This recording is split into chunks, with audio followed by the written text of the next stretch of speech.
여러분, 예수님의 족보에 들어가 있는 여자가 몇 명일까요? 2명입니다. 예수님의 족보에 들어와 있는 여자는 2명. 이름을 아시는 분? 정확하게 아시네요. 라합과 룻입니다. 근데 라합은 이방 여인이었고 기생이었습니다. 여리고성에 살고 있었어요. 하나님께서 이스라엘 백성을 출애굽시키시고 가나안 땅에 가서 모든 사람을 다 죽이라 했거든요. 근데 첫 번째로 정복한 데가 어디예요? 여리고성이에요. 여리고성. 거기에서 살고 있었던 여인이 라합입니다. 그것도 기생. 그리고 룻은 모압 땅에 살고 있었던 모압 여인입니다. 둘 다 이방인이에요. 자, 여러분, 그 당시 중동에는, 이스라엘뿐만 아니라 중동에는 여성은 인간이기가 힘들었어요. 기독교가 들어간 나라들에게 여성들에게 참정권이 주어졌지만 아시죠? 기독교가 들어간 나라들이 여성의 인권이 세워지기 시작했어요. 근데 이때는 예수님 오시기 전이죠. 구약 시대에. 근데 이때 여자들은요, 이렇게 사람 숫자를 셀 때 거기서도 제외가 됐어요. 여자들은. 인간적인 삶을 살기는 참 어려운, 내 주장을 하면서 내 권리를 찾으면서 살 수는 없는 시대죠. 근데 하나님이 그렇게 하신 건 아니에요. 하나님은 남녀를 평등하게 만드셨어요. 역할이 다를 뿐이지 남녀를 평등하게 만드시고 똑같이 사랑하셨거든요. 근데 사람들은 그런 문화를 이루지 않았어요. 근데 왜 하나님이 그걸 허락하셨을까? 역사학자나 신학자들은 이 종족 번식을 위해서, 한 사람이 한 사람만 평생 산다면 별과 같이 많아지긴 힘들 거 아니에요? 그럴 거다라고 예측하는 사람들도 있긴 있어요. 그런 문화가 생긴 게. 그리고 또 사람 수가 많아야 적들과 싸워서 이길 수도 있고, 어쨌거나 그 모든 게 종족을 번식하는 그런 차원에서 그랬을 거고, 하나님도 그것을 그냥 두셨을 것이다 라고 얘기하는 이제 신학자들도 있습니다. 어쨌거나 여자들은 대우받지 못하고 멸시와 천대를 받는 그런 시대에 그냥 일반인 여성도 아니고 기생. 여러분, 기생이 존귀 여김을 받았던 때가 있었을까요? 역사적으로? 없어요. 물론 기생의 개인적으로 누군가 몇 명은 많은 사람들로부터 사랑받고 인정받았던 사람도 있을 거예요. 그 중에서 황진이, 그렇잖아요. 농계, 이런 사람들은 우리가 역사에서 좀 알죠. 근데 어쨌거나 기생은 시대를 막론하고 더 멸시와 천대를 받았고요. 이 룻도 이스라엘, 하나님의 선민 사상에 있는 이스라엘에게서 이방인이라는 거는 절대로 인정할 수 없는 그런 여인입니다. 근데 그런 여인들이 예수님의 족보에 들어갔다. 이게 뭘 의미할까요? 하나님의 사랑은 한계가 정하지 않습니다. 맞아요. 하나님의 사랑, 그 깊이와 넓이를 우리가 측량할 수가 없습니다. 가장 멸시받고 천대받는 사람들까지도 하나님은 사랑하신다는 것을 보여준 거예요.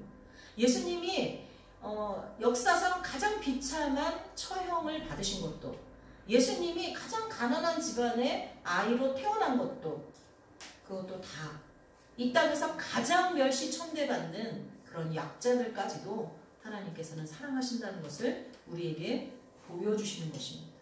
아멘. 그리고 또 성경에 여성이 주인공인 경우가 2번 있습니다. 그리고 그 주인공인 여성의 이름으로 성경 이름을 썼습니다. 누굴까요? 룻과 에스터. 룻기서는 룻이 주인공이고 에스더서는 에스더가 주인공입니다. 성경 전체에서 여성, 보통 그 저자의 이름으로 성경 이름을 삼거든요. 주로 그렇게 많이 하는데 이 여성의 이름이 성경 이름이 된 건 딱 2개예요. 룻기 그리고 에스터. 근데 여러분 보세요. 룻은 우리가 좀 아까 얘기했지만 이방에서 이스라엘로 온 이방 여인입니다. 그리고 에스더는 거꾸로요. 이방 땅으로 포로로 잡혀간 여자예요. 자, 왜 하나님께서는 예수님의 족보에 굳이 2명의 여자를, 천대받는 2명의 여자를 올리셨을까? 좀 전에 이유를 알았죠. 그거와 마찬가지로 하나님께서 주인공으로 역사의 주인공으로 삼으시고, 그리고 성경의 이름이 되게 하신 이유조차도 마찬가지로 하나님의 사랑과 깊이가 얼마나 큰지를 우리에게 나타내 주시는 줄 믿습니다. 정말 오늘 찬양처럼 은혜가 아니면 이런 일들이 그 시대에 일어날 수가 없습니다. 지금은 여성의 인권이 너무나 강조되다 못해서 아예 하늘을 찌르고 있지만 그 모든 과정 속에는 하나님의 은혜가 있었던 것입니다. 오늘 본문은 로마서인데 이야기의 내용은 룻기서입니다. 룻기서의 내용은 수요 예배에 참석하셨던 분들은 좀 알고 있을 것입니다. 제가 룻기서의 내용을 요약해서 알려드렸거든요. 근데 오늘 수요 예배에 오시지 못했던 분들을 위해서 잠깐 짧게 이야기를 한다면 유다 베들레헴 에브라스에 살고 있는 엘리멜렉과 나옴이라는 부부가 있었습니다. 그들에게는 말론과 기련이라는 두 아들이 있었는데 그들이 거기서 잘 살고 있었어요. 근데 기근이 들었어요. 먹을 양식이 없는 거예요. 땅만 많으면 뭐예요? 기근이 들어 양식을 구할 수 없으니까 이들은 모압 땅으로 이주를 합니다. 이주를 합니다. 근데 거기서 잘 살 것만 같았는데 얼마 안 돼서 엘리멜렉이 죽습니다. 남편이. 그리고 말론과 기련은 모압 여인 오르바와 룻과 결혼해 있는 상태예요. 아버지가 이 두 아들이 결혼한 상태에서 얼마 동안 살다가 죽었는지 언제 죽었는지는 정확하게 나오지 않아요. 그러나 그곳에 가서 거주한 지 10년쯤 됐을 때 말론과 기련 두 아들이 죽었다. 이거는 몇 년 걸렸는지를 성경에 기록하고 있거든요. 그렇게 죽었어요. 자, 보세요. 그럼 이제 나오미는 어떻게 됐을까요? 나오미는 아무것도 없어요. 물론 두 자부가 있죠, 며느리가. 근데 그 시대나 지금이나 며느리가 남편이 죽었는데 거기서 같이 살까요? 그럴 일은 없어요. 그리고 성경적으로도요, 남편이 살아있을 때까지만 여자는 남편에 매여 있는 거예요. 여자는요, 태어나면 맨 처음에 아버지에게 매여 있고요, 속해 있고요. 그 다음에 결혼을 하면 남편에게 속해 있고요. 나이가 먹으면 어떻게 돼요? 남편이 죽고 나이가 먹으면 아들에게 속해 있어요. 근데 그건 우리나라도 조선시대까지, 아니 조선시대 이후에 해방기 이럴 때도 다 그랬어요. 어쩌면 지금도 그게 유지되고 있는 가정도 있어요. 근데 이 나오미는 이제 어디를 의지하고 살지 그 의지할 대상이 다 사라진 거예요. 근데 다행히 나오미가 하나님을 잘 섬기면서 며느리들에게 본이 되는 삶을 살았나 봐요. 그러니까 이 두 며느리가 어머니를 따라가겠다는 거예요. 이 어머니가 도저히 이제 거기서는 텅 비어서 아무것도 없어서 거기 살 수 없어서 고향 땅으로 돌아가려고 합니다. 그리고 마침 고향 땅에 자기가 기근을 피해서 왔는데 하나님께서 그곳을 불쌍히 여기셔서 복을 주었다는 소식, 풍성하게 되었다는 소식이 들려왔거든요. 그래서 그곳으로 간다고 하니까 이 두 며느리가 따라간대요. 근데 나오미가 그들에게 말합니다. 내가 너희들에게 남편을 줄 수가 없다. 요즘 말로 하면 이상하죠. 근데 옛날에는 그런 제도가 있다고 했어요. 무슨 제도냐면 결혼을 했어요. 그런데 이 남편이 죽었어요. 그럼 남편의 동생하고 관계를 가져서 아이를 낳고 그 아이가 이 자기 죽은 남편의 자식이 될 수 있도록 이어가는 거예요. 그런 제도가 있었거든요. 근데 이 나오미는 늙었고 더 이상 남편이 없으니까 자식을 생산할 수가 없잖아요. 그렇죠? 그러니까 너희들에겐 희망이 없다. 여기 이제 여기서 남아서 이제 자유하니까 다른 남자를 만나 결혼을 하거나 이제 친정으로 돌아가라. 그렇게 말을 한 거죠. 근데 그렇게 말을 하니까 이 큰 며느리 오르바는 처음에는 어머니를 쫓다가 어머니의 이야기를 들으니까 맞거든요. 그래서 어머니 너무 죄송합니다. 그동안 어머니 때문에 행복했습니다. 그럼 돌아가요.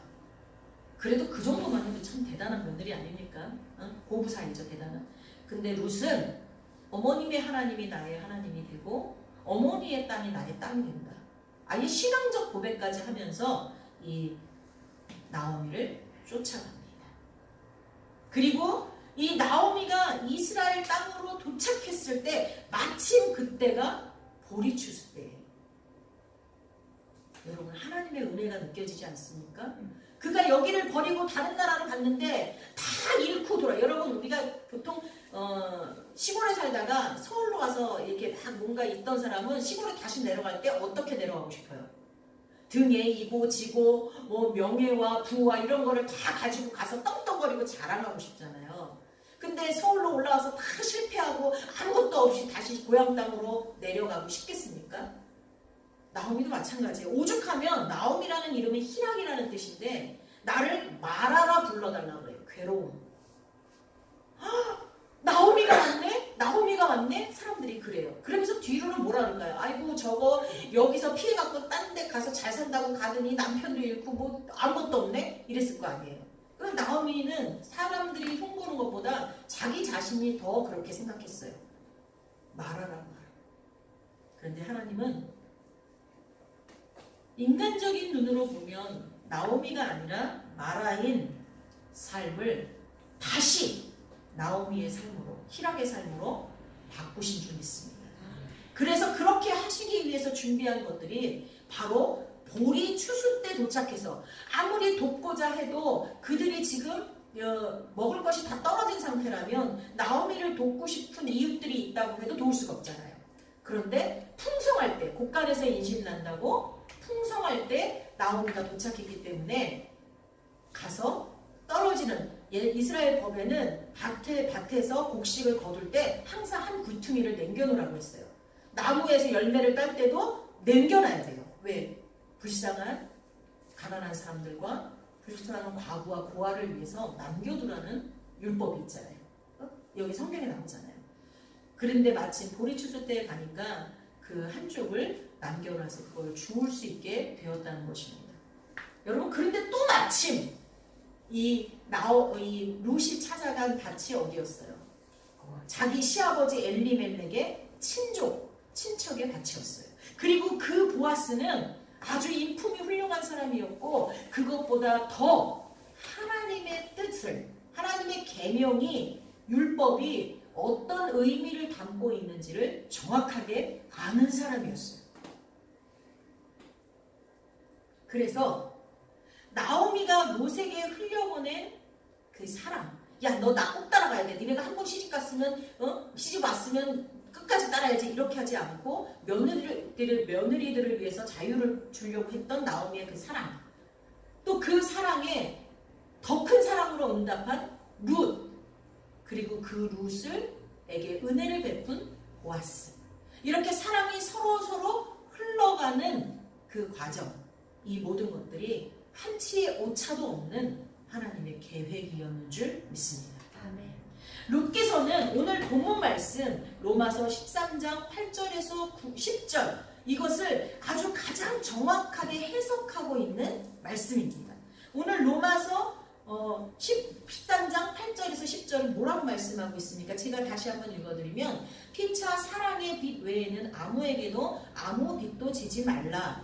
남을 사랑하는 자는 율법을 다 이루었느니라. 간음하지 말라, 살인하지 말라, 도둑질하지 말라, 탐내지 말라 한 것과 그 외에 다른 계명이 있을지라도 내 이웃을 내 자신과 같이 사랑하라 하신 그 말씀 가운데 다 들었느니라. 사랑은 이웃에게 악을 행하지 아니하나니 그러므로 사랑은 율법의 완성이니라. 아멘. 본문에서 하나님은 사랑의 빛 외에는 아무 빛도 지지 말라고 하십니다.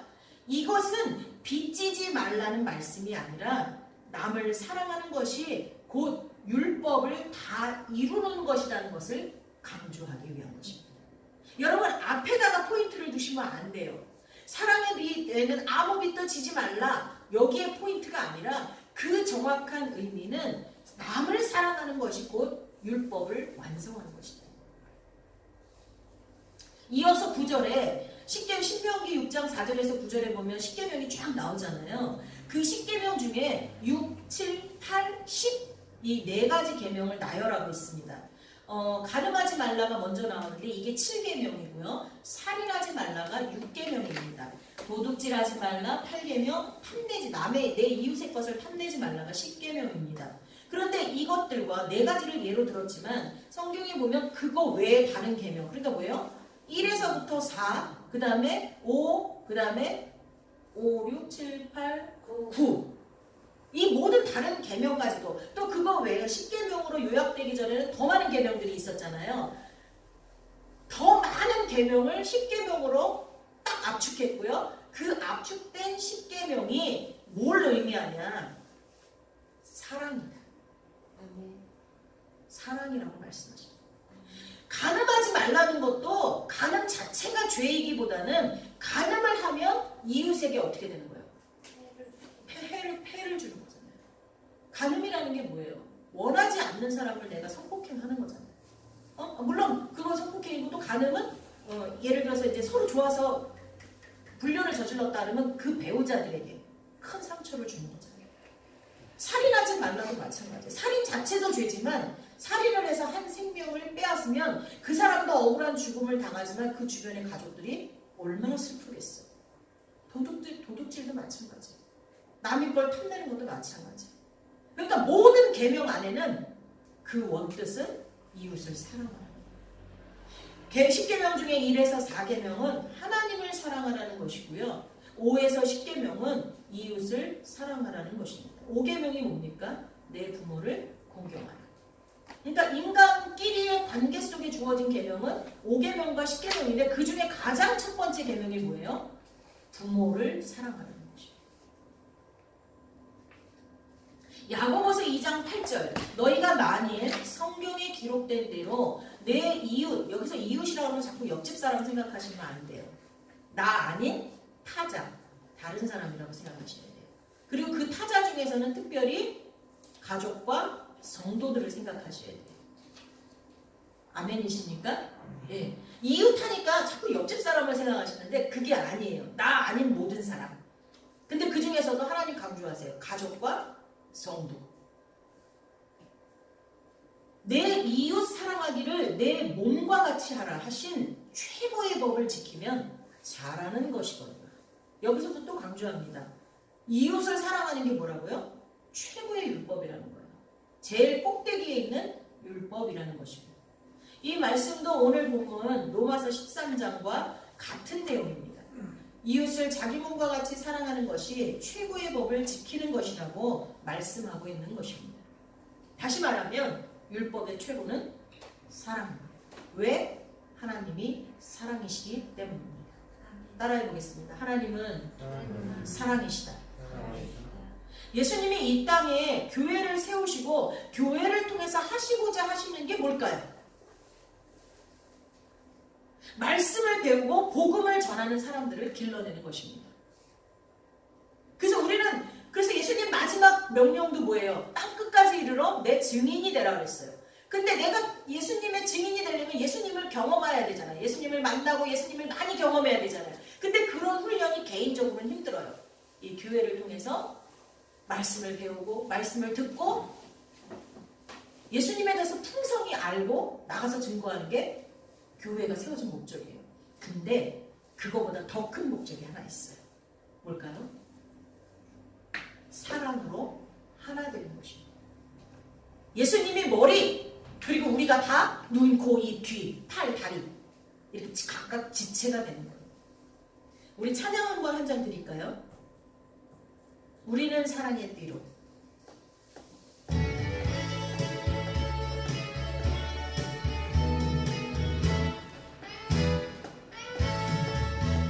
우리는 사랑의 띠로 하나가 되었습니다. 하나님을 사랑하고 예수님의 사랑을 널리 전하세. 모두 찬양하며 주의 사랑을 전하세. 모두 함께 예수님의 사랑을 세상에 널리 전하세. 우리는 사랑의 띠로 하나가 되었습니다. 하나님을 사랑하고 예수님의 사랑을 널리 전하세. 아멘. 자, 보세요. 우리가 먼저 사랑의 띠로 하나가 되고 난 뒤에 어떻게 해요? 하나님의 사랑과 예수님의 사랑을 전해야 되는 거예요. 그래서 교회에서 흘러 넘쳐야 되는 것은 사랑인 줄 믿습니다. 이것을 가장 잘 이야기해주고 있는 책이 오늘 본문 이외의 내용으로 삼고 있는 룻기서입니다. 룻기서는 율법의 근본이 바로 헤세드. 수요일날 말씀드렸죠. 헤세드는 히브리어인데 뭐를 말한다고 했어요? 인애, 자비, 사랑. 룻기서는 헤세드를 말하고 있는 거예요. 사랑. 그리고 율법의 근본이 바로 헤세드, 사랑임을 말해주고 있습니다. 보아스가 기업을 모르고 룻과 시형제 결혼을 할 이유가 없어요. 거기까지 할 이유가. 이 율법은요, 가난한 과부를 돌보기 위한 헤세드, 사랑의 법이라는 사실을 보아스가 이해했기 때문에 그렇게 해준 거예요. 왜냐면요, 시형제 결혼은요, 형제 간에 이루어지는 것이기 때문에 이게 친척까지 가지 않아요. 무슨 말씀인지 아시죠? 친척까지 가지 않아도 되는데 룻의 요청을 꼭 받아들여야 할 의무가 없는데도 불구하고 보아스는 그 제도 자체가 하나님의 사랑, 가난한 과부들을 돕기 위한 하나님의 사랑이라는 것을 알았기 때문에 하나님의 뜻을 성취하기 위해서 법을 뛰어넘는 행동을 한 것입니다. 사랑하시는 하나님의 마음이자 그러니까 자기 백성을 사랑하시는 하나님의 마음이고 또 하나님을 사랑하는 백성이 추구해야 할 최우선의 덕목이 바로 사랑입니다. 그걸 룻기서가 밝히고 있습니다. 또 하나 룻기서는 하나님의 사랑이 자기 백성뿐 아니라 이방인에게까지 향하고 있다는 것을 보여줍니다. 그 덕분에 우리가 어떻게 됐어요? 이방인인 우리가 구원받았습니다. 룻 자체가 벌써 이방 여인입니다. 특히 룻은 모압인이라고 말했습니다. 근데 신명기 23장 3절에 보면 모압인은 여호와의 총회에 영원히 들 수 없는 사람이라고 말하고 있습니다. 선택된 선민, 그들의 모임에 들 수 없다고 아예 못을 받고 있습니다.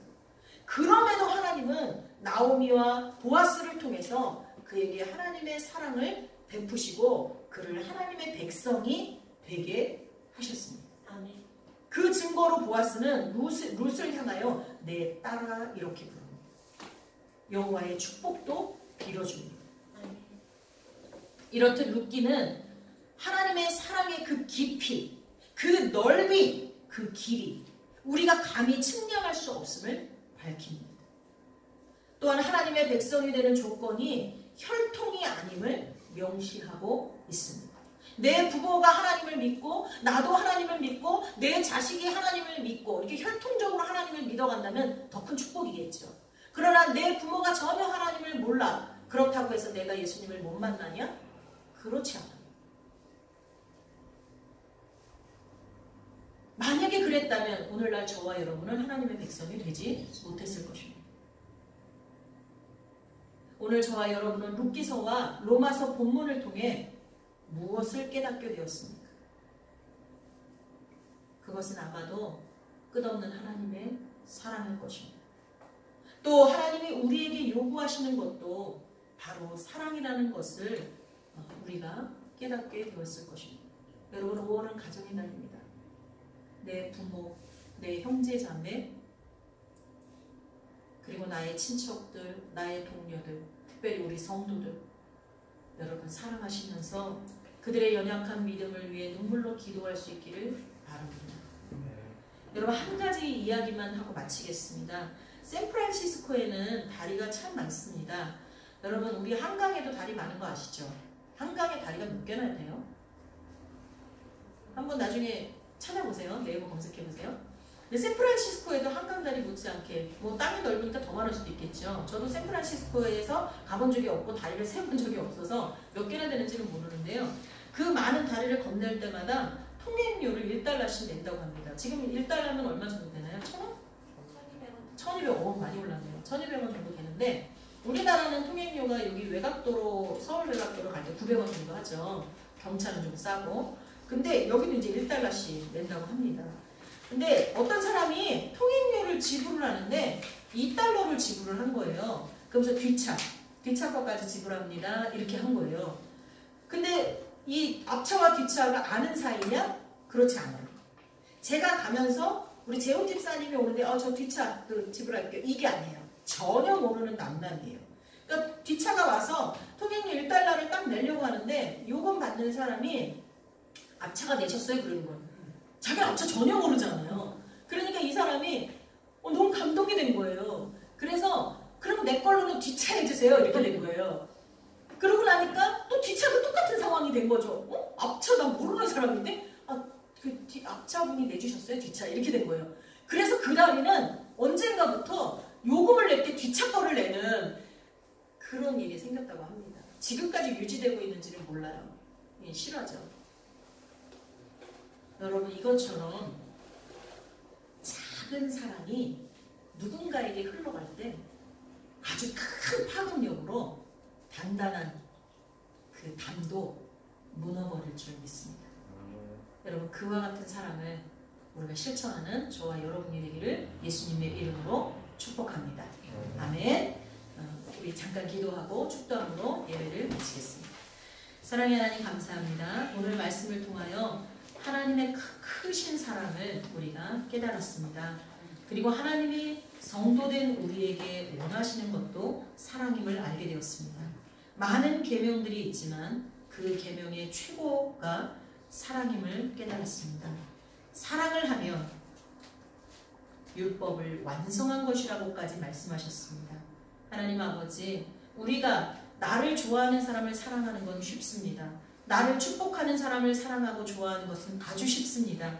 그러나 나를 저주하고 나를 힘들게 하고 나를 괴롭히는 자들, 그들까지 우리가 사랑할 수 있도록 내 안에 하나님의 사랑을 충만케 하여 주옵소서. 그래서 어쩔 수 없이 내 의지가 아니라 내 안에 충만한 하나님의 사랑이 그냥 흘러넘쳐서 그들에게까지 닿을 수 있도록 도와주시옵소서. 예수님의 이름으로 기도하옵나이다. 아멘. 이제는